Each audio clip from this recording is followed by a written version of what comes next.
All right, so let's do another edition of talking while walking. Right now, I don't know if I could start with that, but anyway, uh, so I'm on another morning walk, and if anybody watched my video the other day, I was talking about when you want to make changes, kind of how to figure out how to find time and finances in your life to make room for investing in those changes, right?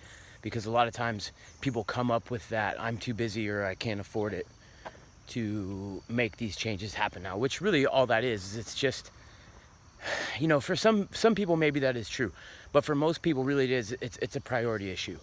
So they just don't feel like they can make it a priority because it's something that's going to be uncomfortable for a while, and most people don't like to embrace discomfort, even though that's where growth and change happens, right? If change was easy, then we'd all be superheroes and we'd all be millionaires and everybody would be happy and we'd be living a utopian life. But the thing is most people are afraid to make change, right? And a lot of that is the investment. So let's kind of talk about that a little bit more. Is investing in your improvement, right? So I was mentioning in my other video about how I sit down and I have meetings with people who are coming in as, potential clients at my gym. And a lot of them sit there and they pour their hearts out. They're overweight, they're unhealthy. A lot of them are on medication. They don't feel good about themselves and they want to make a change and they want you to help them make a change. But they want something easy and they want something that's not going to cost them anything. I've been in that situation as well. But if you really want help, there's got to be value to it, because the thing is, like, I've tried, and I swear I've tried countless times to help people from just like being a good person, like seeing people that wanted to make changes with their nutrition, or seeing people that wanted to start working out. And some of them are people that I had really good relationships with, really good friends that I was very invested in. And the problem is that my investment in them wasn't motivation enough for their life. Like, I could do everything I wanted, but if they didn't have something invested in it, no matter what their health issues were, most of them, 99% of them don't follow through, right? So you've got to have some skin in the game. So that's another thing, is if you do want to make some changes, find a mentor, find a teacher, but find one that requires some investment on your part, because it's going to be the biggest motivator and the biggest piece of accountability for you to follow through, because if you put some money on the line, especially if it's kind of an uncomfortable amount of money, you're gonna follow through with it. You're not, money's a huge motivator, and as shitty as that is, and I wish just the goodness of our hearts was enough motivation for people, it's not. And I'll tell you, like, firsthand.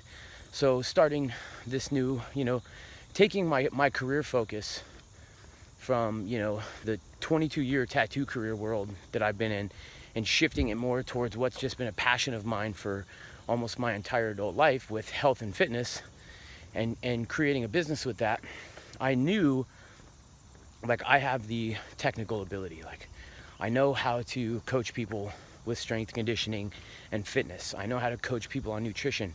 I know how to help mentally coach people to make changes and get to a different place. But the business side of it was all foreign to me. Like, I didn't know anything about running a business when it came to fitness. Like, I've never even been involved in that, other than just, coaching clients in fitness business areas. So I started looking into consulting companies that are out there that what they do is they specialize in teaching people how to run a fitness business, and so I started looking into them, and at first I got caught up in that mindset of like, listen, I want to do this because it's my passion. I want to save people's lives. So, somebody should just take me under their wing and show me how to do this so that I can make those changes. Like, somebody should champion my cause with me. And, I quickly got over that. That was a very false idea. And, while maybe, again, in a utopian society, that's kind of how it would work, our society's not built off of that, right? Because if there's no value to stuff, if we don't actually bring in some value, then we don't eat.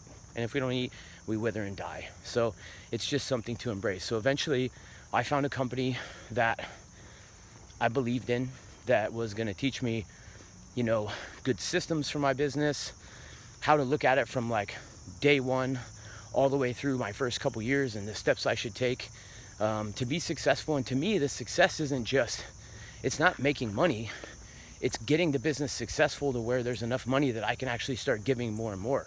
Because the crazy thing is, right, is that I really do want to help people out of the goodness of my heart, but I can't do it until I'm at a comfortable place where I can afford to do it, you know? And that's where a lot of businesses are at. There's a lot of people that have good intentions, but they don't take the steps to make themselves stable first before they do it. And that's why I think a lot of businesses with good intentions fall out.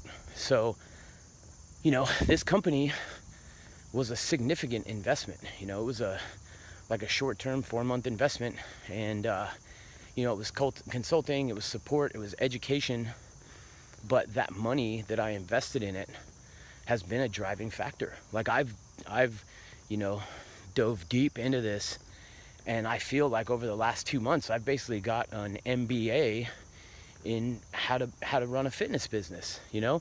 And not only that, but like how to reach people more with social media, and how to connect with people, and how to create more change. Like there's a lot of things that I've learned that have helped me break through some of the barriers of connecting with people that I've kind of struggled with over the last handful of years. So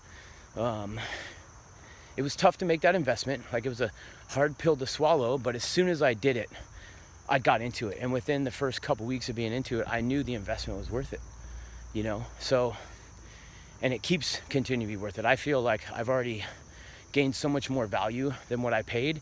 And that's, you know, usually what's going to happen when you find somebody that you believe in and that you trust to help you make those changes and with those goals. And that's what people are out there for. Like, I don't, you know, like if somebody comes to me and they want to learn karate, well, I'm not a karate guy.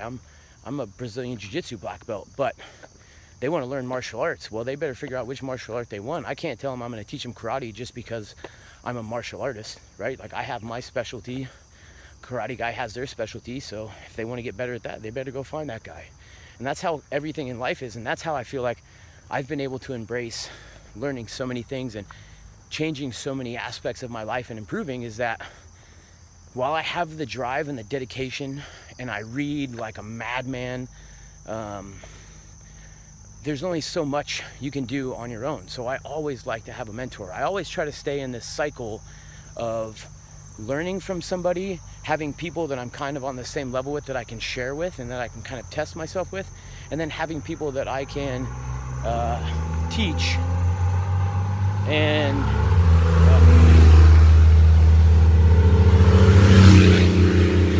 big trucks, and having people that I can teach and share with. So it keeps this whole kind of cycle of balance. That way I'm able to learn, I'm able to put it to use, and I'm able to share it. Because to me, that's kind of what I really like to do with life. Is I don't want to take in information and hold on to it, right? There's a lot of people, I think they learn something, they hold on to it like it's their secret. It might work for them for a while, but eventually if they're not sharing it, like that flow, that benefit, the energy of it just kind of dies.